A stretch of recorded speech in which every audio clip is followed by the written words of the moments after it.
rise in food and energy prices have caused enormous tightening of financial conditions, along with the liquidity issues of deplatforming Russia. The 2-10 swap curve is at 15 basis points and will hit zero soon, showing how tight conditions really are. Raul believes that a global recession is now likely. He goes on to say, and we're not going to put all the tweets up, we're just going to grab a couple.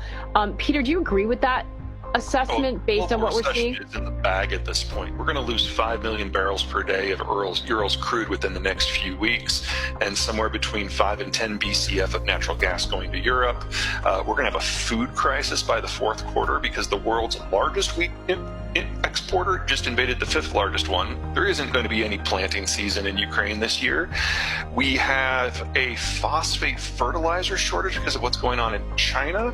Because of natural gas prices, we now have a global nitrogen fertilizer shortage. And Russia and Belarus combined are the world's largest potash producers. So a lot of farmers the world over are not going to use fertilizer this year. So we'll have a collapse in yields. That is how a famine begins. Global wheat stores are less than 5 weeks of usage.